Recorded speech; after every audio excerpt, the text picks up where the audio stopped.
suite, préparez-vous pour un sujet explosif. Parce que là, il y en a qui se foutent de nos gueules. Alors, j'avais changé le titre, je vais le remettre. Il y en a qui nous prennent vraiment pour des cons. D'accord? Et ce soir, on va les démasquer un petit peu. Portal Combat est une ingérence américaine, pas russe. Vous vous rappelez de Portal Combat, cette histoire d'ingérence russe qui utiliserait les réseaux sociaux pour défendre l'invasion russe de l'Ukraine. Okay? Donc je vous mets ici le rapport de Viginum, d'accord, qui est le framework disarme à la française. D'accord? Donc voilà, Portal Combat, blablabla, bla, bla, bla, 12 février 2024. Ok? Super. Depuis le début de cette affaire, je vous dis que ça sent fortement le framework disarme car les conséquences de la découverte de ce réseau russe impactent plus la liberté d'expression en France que la Russie. Il faut vraiment, et je n'insiste jamais assez, et je m'adresse aussi aux médias alternatifs, il faut vraiment comprendre le sujet disarme et le dossier CTIL pour comprendre le champ de bataille de la guerre d'information que nous subissons. L'autre jour, j'ai vu Alexandra Henry-Encode qui avait publié quelque chose sur X à propos de comptes qu'il a trollé, qu'il a dérangé, etc. Et puis, ça sentait le framework disarme à des kilomètres, quoi. Et je me dis, mais vous, les médias alternatifs et vous, les personnalités, les résistants qui sont exposés aux lumières, vous êtes conscients que ce que vous dites va contre le narratif, d'accord? Et quand on est dans une guerre d'information, vous devenez automatiquement des ennemis pour la propagande de l'État. De ce fait, ils utilisent les armes qu'ils ont à leur disposition pour vous attaquer. Et ces armes, okay, la plus importante, la plus centrale et celle qui est utilisée par l'ensemble de l'État profond, c'est le framework disarme. Un cadre de travail qui permet d'organiser toute la manipulation, okay, qui est utilisé avec des méthodes les pires. Okay? Hitler, là, il est hyper jaloux de l'état profond d'aujourd'hui. S'il avait ces choses en main, on parlerait tous allemand aujourd'hui. Tu comprends? Et donc, si tu ne te renseignes pas sur ces choses-là, eh ben, tu vas avoir l'impression qu'il y a plein de gens qui te détestent, il y a plein de gens qui t'attaquent, alors qu'il y a une chance sur 10 qu'il y a eu... Enfin, non, il y a 9 chances sur 10 que ça soit juste une personne avec 50 comptes qui sont gérés à la fois par des bots et de temps en temps, il y a un humain qui intervient pour leur donner un peu de crédibilité pour pas qu'ils soient grillés comme des bots. Tu vois, c'est ce qu'on appelle les comptes cyborg. Et j'ai expliqué dans les dossiers comment tout ça fonctionne. Si vous apprenez ce qui est le framework disarme, vous comprendrez un petit peu mieux et vous serez un peu moins intimidé ou moins perturbé par les attaques. D'accord? Parce que concrètement, ils nous envoient des moulins à vent et nous, comme des Don Quichotte, à cause de notre ignorance, on a l'impression de se battre contre des géants, tu comprends? Donc c'est pour ça, renseigne-toi sur le framework disarme. Prends le temps, renseigne-toi. J'ai fait au mieux pour apporter un max d'informations. Tu as la version longue, tu as la version courte, voilà. Donc la version longue, ce sont ces 3 articles. Chacun contient une vidéo d'1 heure à peu près, où j'explique les dossiers CTIL, d'accord, donc qui englobe les Twitter files, Facebook files, et comment l'État américain a utilisé les services de renseignement pour infiltrer les réseaux sociaux et les utiliser pour leur propagande, l'État américain et l'État anglais. Et ensuite, je me concentre sur cet outil spécifique, le cadre de disarme, qui est utilisé pour, soi-disant, contrer la désinformation en ligne, mais comme on verra plus tard, elle n'est pas là pour contrer, elle est là pour synchroniser l'ensemble des instituts de l'État profond qui travaillent pour nous manipuler. Et donc pour vous attaquer, vous, personnalité publique de la résistance. Donc prenez conscience de ces sujets-là, et là, je vous donne un peu plus de détails. Mais si vous n'avez pas le temps, parce que je comprends que le temps est précieux en ce moment, je fais une version courte où, en une quarantaine de minutes, j'explique les 3 choses ici, en donnant des exemples.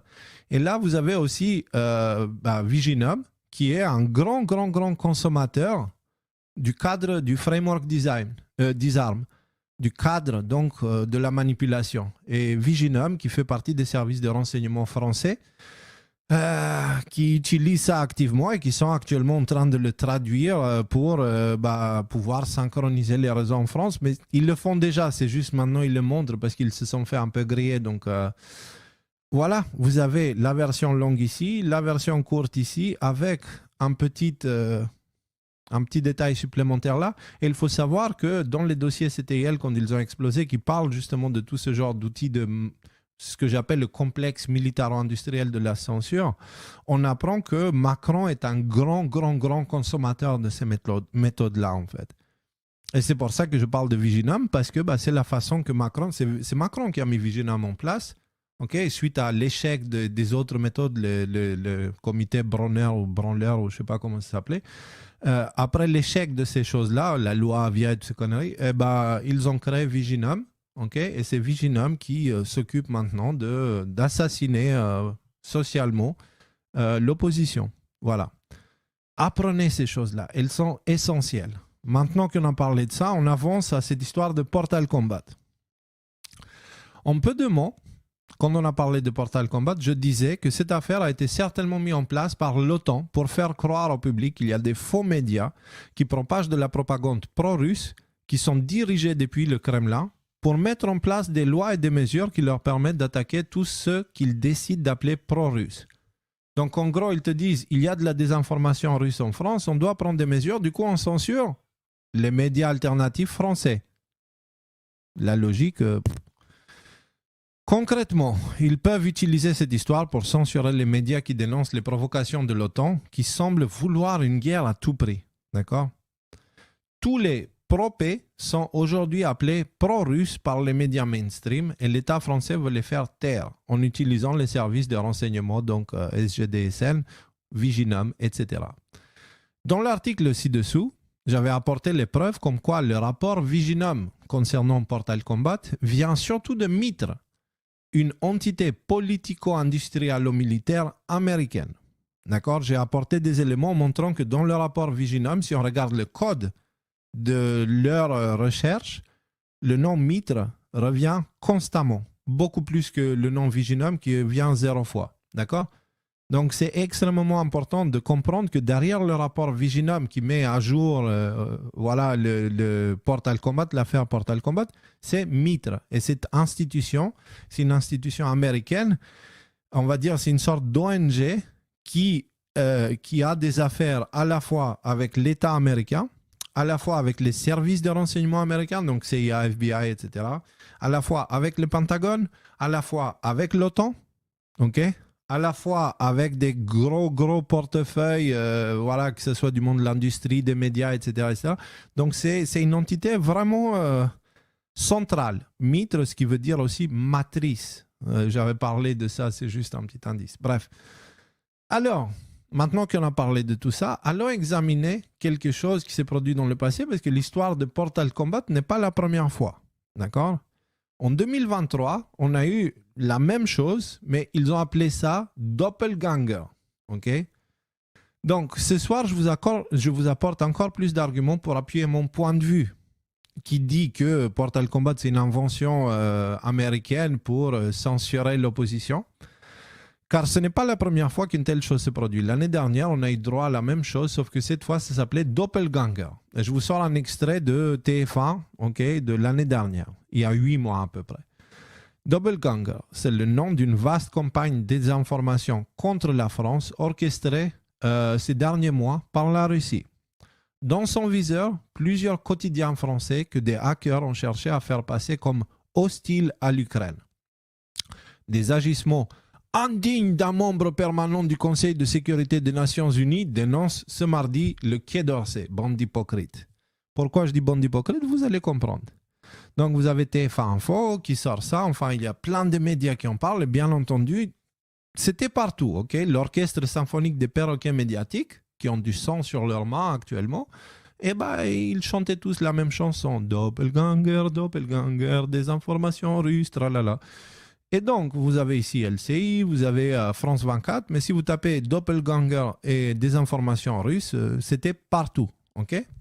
Très bien. Sauf que, Aujourd'hui, on apprend que c'était le département d'État américain qui était à l'origine de Doppelganger. Ils sont mignons, hein, ces petits cons. Des documents révèlent que des anti-russes imitent des activités pro-Kremlin en Italie à la demande du département d'État américain.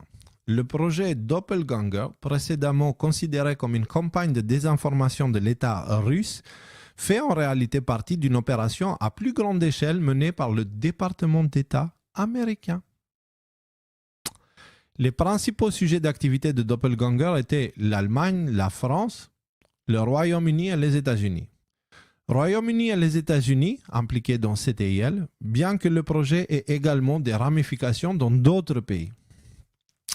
Un journaliste a été contacté par un groupe de pirates liés au cybergang Black Cat, qui a récemment piraté plusieurs ordinateurs personnels d'employés de haut niveau du département d'État américain. Grâce aux données, les pirates ont accédé à des comptes de médias sociaux et des courriels d'employés du Bureau de l'assistance à l'étranger et du Bureau des affaires européennes et eurasiennes. Donc des hackers ont piraté des politiciens et, américains et européens et ils ont découvert des trucs un peu chelous. L'une des cibles du piratage était Tamara Wittes, directrice du Bureau d'assistance à l'étranger. Rappelons-nous qu'elle faisait également partie de l'équipe de narration de la présidente Hillary Clinton et qui était très présente dans les dossiers Podesta. Voilà. Dans un courrier envoyé à Dimitri Nizovtsev depuis le compte Gmail de Wittes, des instructions ont été données pour lancer une campagne médiatique pro-russe dans les médias et sur les réseaux sociaux italiens par le biais de fausses pages web afin de la masquer et de ternir la réputation du Kremlin, puis d'accuser la Russie d'une autre ingérence dans la politique d'un État étranger. Donc, qui est Dimitri Nizovtsev? Dimitri Nizovtsev est un journaliste d'opposition russe de 37 ans qui participe aux activités de l'ACF, donc parti d'opposition, j'imagine, depuis au mois 2017. Jusqu'en 2022, il a suivi les rassemblements de l'opposition en Russie et en Biélorussie. Il a ensuite quitté la Russie et lancé sa propre chaîne YouTube dédiée à la critique du gouvernement russe. En décembre de l'année dernière, il a été placé sur la liste des personnes recherchées par le ministère russe de l'Intérieur.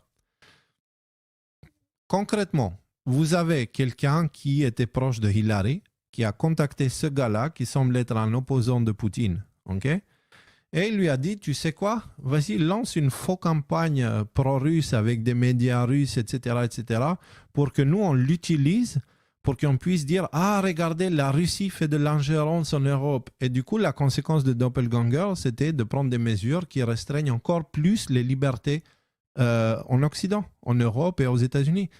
D'accord? Et c'était pas Poutine derrière ça, c'était pas Kremlin derrière Doppelganger. Maintenant, on le sait, c'était un opposant de Poutine qui voulait ternir l'image de Poutine. Vous comprenez? Est-ce que vous réalisez l'ampleur de ça? Et ça, on l'a découvert grâce à ces hackers qui ont piraté les comptes de politiciens débiles qui utilisent leur compte privé, de leur compte Gmail pour des affaires de ce genre. Ils sont débiles. Et d'ailleurs, voilà, même Q il le dit de nombreuses fois, ces gens-là sont stupides. Et ils sont réellement stupides. Ils font des échanges par Gmail pour faire ce genre de manœuvres qui normalement sont faits par les services de renseignement en toute discrétion. Voilà quoi. Et bien, ces pirates, ils ont chopé tout ça, ils ont contacté un journaliste, ils lui ont dit tiens, prends. Ils ont envoyé quelques exemples, quelques courriers. On n'est qu'au début de ces révélations-là. D'accord? On continue. Les activités de la division italienne de Doppelganger sont associées à la copie du site ANSA, l'une des plus grandes ressources médiatiques italiennes, genre l'agence des fils de péripatéticienne, version l'AFP, quoi, version italienne. Des sites web portant des noms similaires ont publié des articles pro-russes qui ont été ensuite distribués via le botnet, par le botnet via X. Donc, en gros, ils ont cherché à créer des faux sites de TF1, okay, des faux sites de TF1, de BFM, des trucs comme ça, avec des faux articles pro-russes, okay, pour ensuite dire « Ah, regardez, c'est la Russie qui l'a fait. » Et ils ont utilisé leur bot pour diffuser ces faux sites parce que les gens ne tombaient pas dans le panneau. Ils voyaient que l'adresse elle est fake. Ils comprenaient TF1 ne peut pas écrire ce genre de choses parce que c'est des... Voilà, c'est pas, ça ne leur ressemble pas. Tu vois, donc ça n'a pas pris avec les gens. Du coup, ils ont utilisé des bots pour donner l'impression que ça circule sur Internet. Tu comprends? Et du coup, dire, ah, regardez ce qu'ils ont fait les Russes. En fait, c'est comme si moi, j'avais mon voisin qui est mon ennemi et je faisais... je me faisais vraiment un œil grand comme ça et j'allais voir la police et dire, ah, regardez ce qu'il m'a fait mon voisin. C'est exactement comme ça. C'est exactement ça. Donc, Portal Combat, quand je vous dis que c'est la même chose, là, je vous apporte un exemple concret et ce scandale, il vient tout juste d'exploser. Tout juste, c'est tout frais. Tout nouveau, tout neuf. Alors, attendez, c'est pas tout, parce que les pirates affirment détenir de nombreux courriers intéressants provenant de comptes d'employés du département d'État et concernant les activités de ce dernier dans les pays européens. Et tous ces fichiers seront bientôt rendus publics. Et à moins qu'ils fassent tomber notre site, etc., comptez sur moi pour... être dessus et en parler. D'ailleurs, ce qui me surprend, c'est comment ça se fait qu'il n'y a personne qui parle de ça? Comment ça se fait que je suis le seul à parler de ces sujets-là? Comment ça se fait que je suis le seul à parler de l'implication de Viginum et des services de renseignement américains? Et j'emmène des choses factuelles, j'emmène des preuves, j'emmène des liens, j'emmène j'emmène tout. Comment ça se fait que je suis le seul? C'est bien de partager mes articles. Il y a... Filippo, il a partagé un truc, il a fait un copier-coller de ce que j'avais fait en disant ouais regardez machin, mais j'aime pas, et en disant abonnez-vous, enfin payez-moi quoi. Ça j'aime pas, tu vois. Quand j'ai dit prenez l'information sans mettre qui l'apporte, c'était pas pour que derrière vous disiez oui adhérez à mon parti etc. Non, c'est pour laisser l'information disponible aux yeux de tous. Pour ça je suis pas super fan de Filippo en fait. Donc, voilà. Mais à part ça, pourquoi il n'y a personne qui parle de ça? Et c'est essentiel, c'est central. C'est vraiment ça qu'ils sont en train d'utiliser pour censurer tout le monde. Y compris les Alexandra Henry Encode, les Christian Perron, les Louis Fouché, etc. Parce que maintenant, ils mettent dans la case, dans le même tiroir, les anti-vax, les QAnon, les machins, les trucs, ils les mettent tous dans le même tiroir, c'est l'opposition du narratif. Et donc, à cause de cette histoire, de pseudo-histoire Portal Combat, ils vont censurer tout le monde. Les lois qu'ils mettent en place à cause de ce genre d'affaires concernent tout le monde, pas que les pro-russes, pas que ceux qui parlent de la Russie. Ça concerne toute l'opposition, tous ceux qui réfléchissent par eux-mêmes. Et je suis surpris qu'il n'y a personne qui parle de ça. Pire, il y a des gens qui se mettent maintenant à décider à attaquer, oui, Trump et Musk, c'est pas bien parce que machin, blablabla. En ignorant totalement la nature de la guerre de l'information, tu vois. C'est chez nous en Albanie, on appelle partir nu dans un champ de concombre. Il peut arriver des accidents.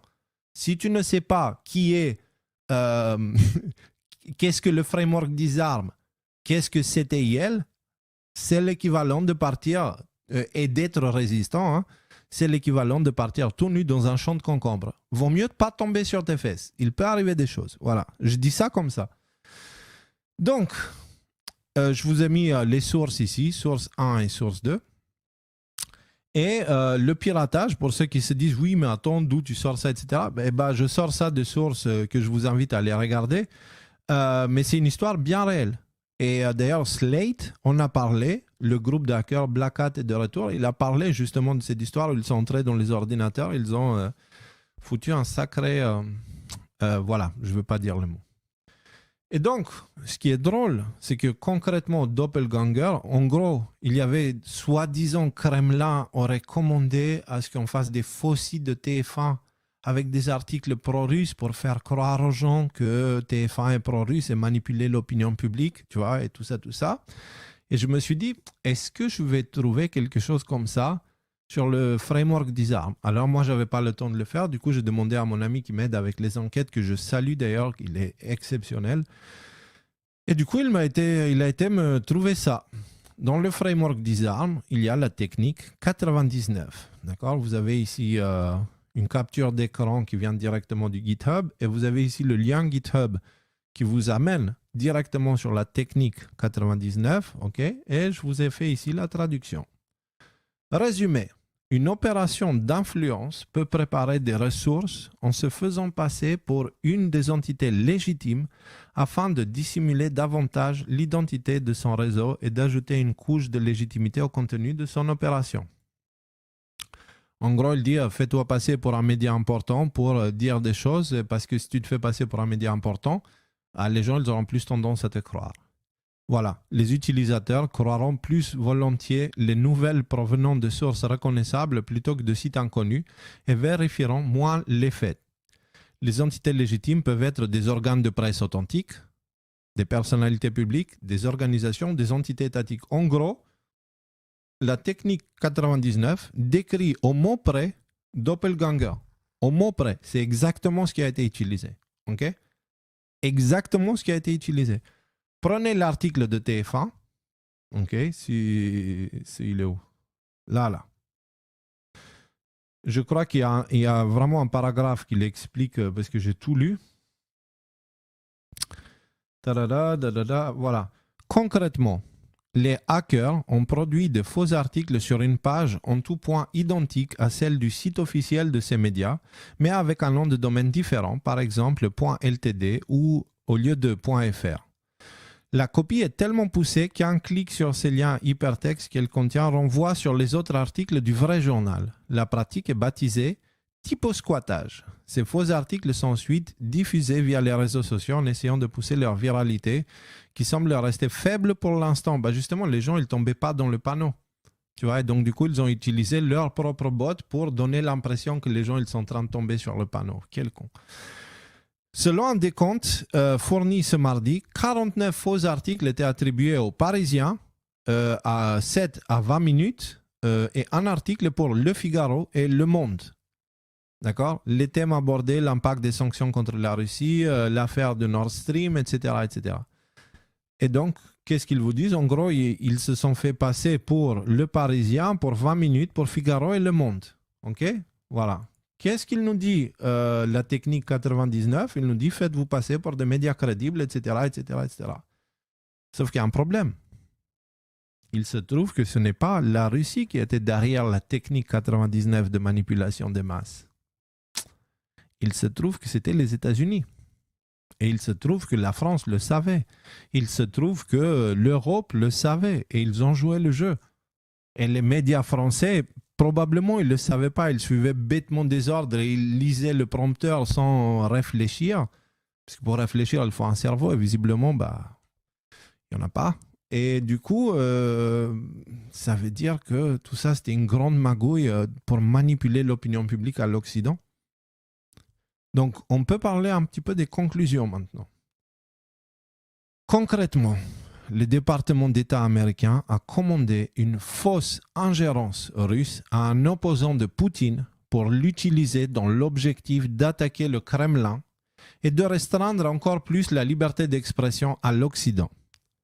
Les agissements du département d'État américain ont eu des conséquences dans plusieurs pays en Europe, y compris la France. Doppelganger était un coup sous faux drapeau et aujourd'hui, il y a des documents qui le prouvent. Et tous les documents ne sont pas encore sortis. Là, je vous donne le trailer parce que je suis sûr et certain qu'à la fin, on apprendra que Portal Combat, c'était la même chose. Parce que de l'autre côté, Portal Combat vient d'un rapport de Viginum qui a été effectué à l'aide, et je suis gentil en disant à l'aide, c'est plutôt qui a été effectué par Mitre, une entité politico-industrielle-militaire américaine qui est aussi à l'origine de l'ancienne version du framework Disarm. Tiens. Vu ce que nous venons d'apprendre sur Doppelganger, on peut facilement imaginer que Portal Combat est aussi une commande made in USA, une commande américaine. Comme nous avons pu prouver dans l'article ci-dessous, il y a déjà les empreintes USA sur la mise en place du rapport Viginum qui a conduit à l'histoire Portal Combat, etc. Donc ça veut dire quoi? Ça veut dire que on a déjà les éléments qui nous permettent de voir que Portal Combat, c'est un truc plutôt qui vient des États-Unis qu'autre chose. On a déjà ces éléments. D'accord? Avec le rapport où tu as les traces de mitre partout, tu vois. Bah, quand tu as ça, et qu'à côté, tu vois que Doppelganger, Doppelganger, enfin bref, comment ça s'appelle, finalement, c'était une commande du département d'État américain.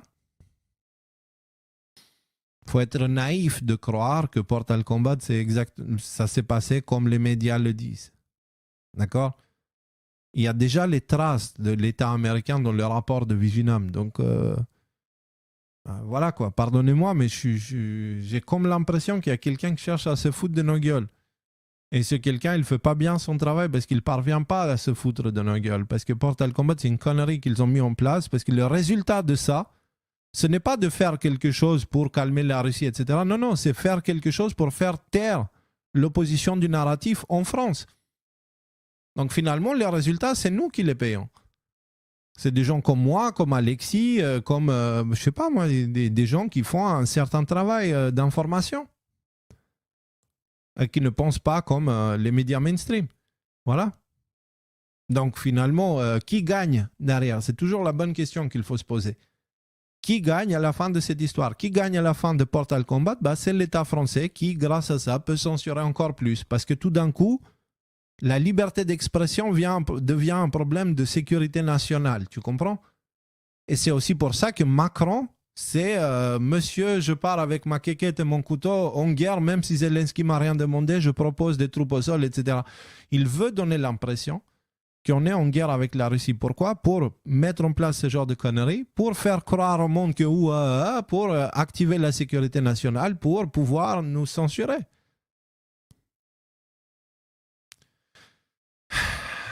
J'espère que vous comprenez ce que ça veut dire. J'espère que vous comprenez l'ampleur du scandale. J'espère vraiment que vous accorderez plus d'importance sur l'aspect guerre d'information, parce que tout se passe là. La guerre, elle ne se fait pas avec des armes aujourd'hui.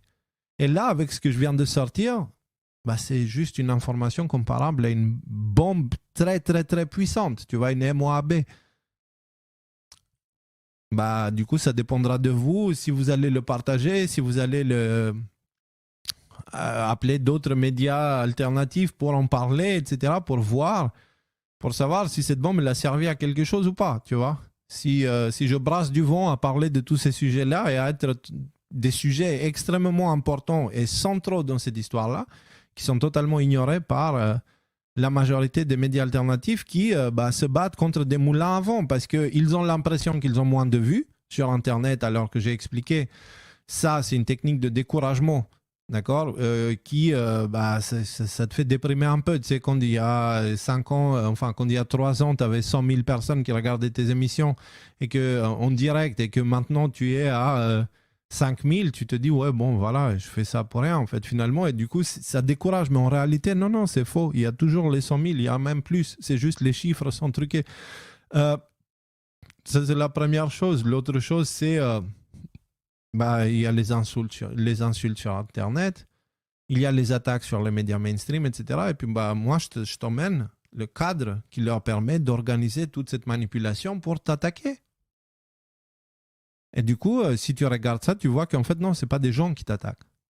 Ce sont des mercenaires sur Internet. Des mercenaires qui sont assistés par une intelligence artificielle.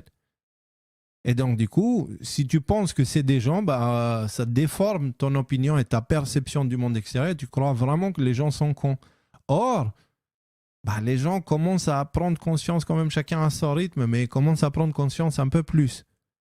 La raison pour laquelle on ne le voit pas, c'est parce qu'Internet, tout est faux. En Internet, tout est faux. Alors voilà, j'ai dit ce que j'avais à dire à propos de ce sujet. Maintenant, j'aimerais passer à la suite.